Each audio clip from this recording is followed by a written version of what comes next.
You're in the Philly D video? Wait, about what? Mia Khalifa faces backlash for comments about veterans? Wait, what? Dude, Philly D, I posted that this morning. That's crazy. Philly D is a fucking content demon, dude. God, he's fast with it. For your daily dose of creator controversy news, we have Mia Khalifa making headlines right now. Right in that, because she's facing a ton of... Dog, you guys want to know something fucking crazy? My mom is a reel head, okay? She watches a lot of Instagram reels. A lot of her Instagram reels are AI. I keep telling her, Mom, stop looking at the AI reels because the algorithms just keeps feeding you more and more AI stuff, like babies smiling and cackling as they like ride Roombas or whatever. And it's like, Mom, I know it looks real, but it's not. Okay, it's AI. She recognizes it, but then she's like, but it's still cute. I'm like, Mom, please don't look at the AI stuff because I'm sorry, but like it's gonna break your brain. I'm worried. So that's number one. And she's aware of this stuff, so so she will become a little bit more careful with this thing, right? Another reel that I caught her watching was Mia Khalifa getting interviewed by the New York Times. And I was like, Mom, do you know who that is? And she went, I don't know, a model or something. And I was like, Mom, she is a model. Not that there's anything wrong with it. I just thought it was really funny that she was like, oh, look at this model talking about like how exploitative the industry is. Backlash for comments that she made about the U.S. military and veterans, with her posting a video this week captioned public service announcement and saying, "Good morning to everybody who is not in the U.S. military and not on soil that doesn't belong to them, fighting a war for a country that doesn't care about them. I hope you go over there and get your little brain all scrambled up with PTSD and then come back here and see how much States cares about you, Pookie. See how much they care about you." That's kind of crazy. You come back with, oh, I'm so sad. I piss my pants every time I see a falafel stand in Manhattan. Let's see how much the VA cares about you. Let's see what they tell you to do with your little broken brain from going over to fight a war that's not yours. They're then adding that they would just tell these people to do breathing exercises because the government does not care about people who are back and no longer able to die for them. And so unsurprisingly, so here's the thing. There's a way to communicate this and there's a way not to communicate it. And like, the thing is, especially if you're like visibly brown, you know, good luck. Like you will never be able to say anything about veterans that people will like treat with any sort of seriousness. The appropriate way to communicate this sort of thing is to talk about how little Americans give a about veterans, because that is the truth. I'm sorry, that's the truth. Okay. And there are plenty of active duty motherfuckers in here right now, and they know that reality. There's plenty of veterans in this goddamn community that know that reality. You gotta optically change the way that you talk about this stuff, because if you don't, then every single fake veteran enjoyer, fake veteran respecter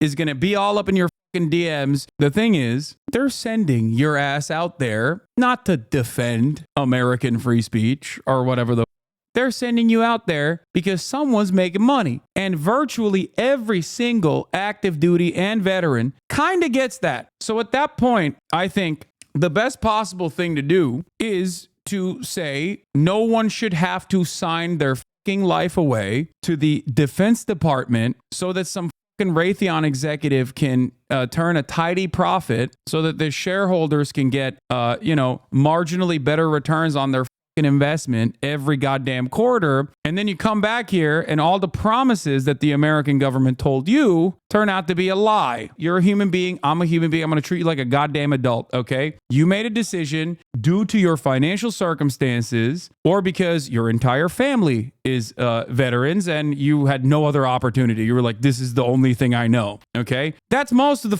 military. It's either the poverty draft, some of the most like exploited people of all time, or you're escaping your circumstances, or you're from a military family. That's it. That is like what comprises, or you're an officer, which is, and you're a freak and you're going to go to politics eventually, and I despise you. But that's besides the point. That's a totally separate subject. We're not going to get into that. The point is, the American government doesn't give a shit about any of you, okay? The American government does not give a shit about any of you. They care about profits. They care about the military-industrial complex. So that's why I always urge people to look for alternative sources of income and not to go and serve in the military, because you're going to get fucked up. So ultimately, it's not a good avenue for gainful employment down the line. Why does it still exist? Well, because we need to keep extracting natural resources from the global south. We need to maintain a militant presence everywhere around the world, 800 military bases, yada, yada, yada. We have to have these defense contracts that improve our domestic manufacturing, our output somehow, and someone's got to use those guns. It sucks. Don't do it. Don't do it. I will always be respectful for people that due to a litany of different circumstances and social conditioning for the wrong reasons, right reasons, whatever,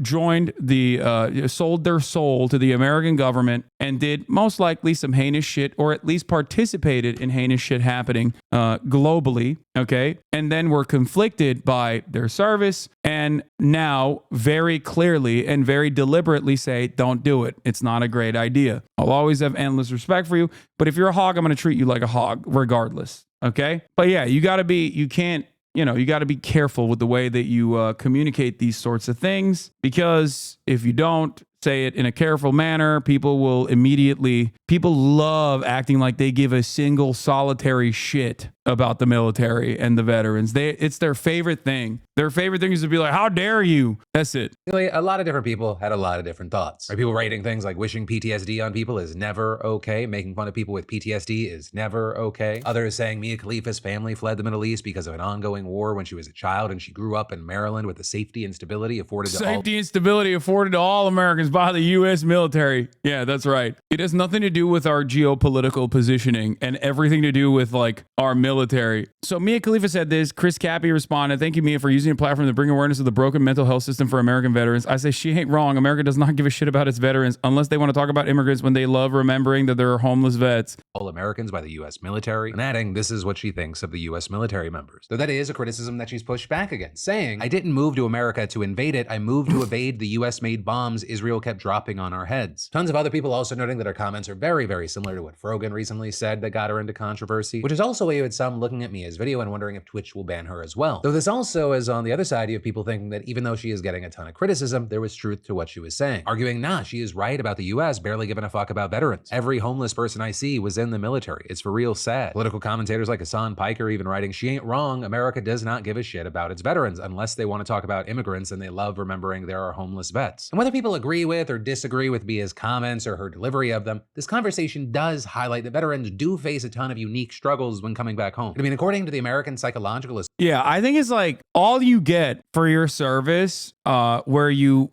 sold your soul to the fucking devil that is the Defense Department. All you get for it in return is a bunch of people turning around and every now and then letting you fucking skip the line, letting you cut the line at the airport if you're in fatigues, and then 3 cents off of a jalapeno popper on a fucking Wednesday morning, and then people will go, thank you for your service. Yeah, I don't think the fucking ass cancer that you got is worth it, you know what I mean, by fucking breathing in the goddamn burn pits at the forward operating base that you were at. Like, I don't think it's worth it. It's just not. The American military is a jobs program. That's it. It's a jobs program. The problem is the output is not great.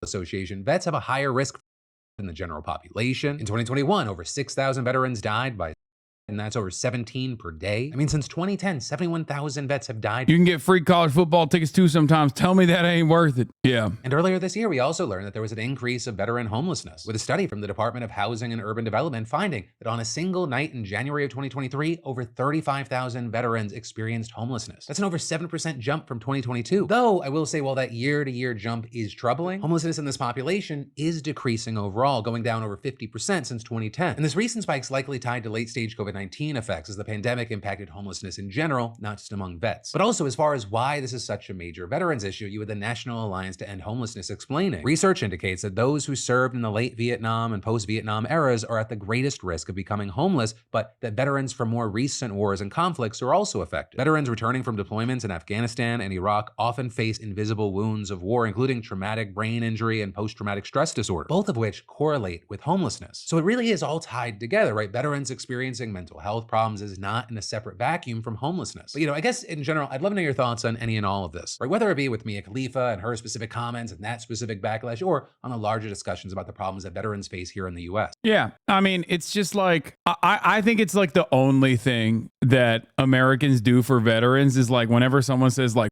them. They just like immediately stop. They immediately start chirping. I'd much rather be honest.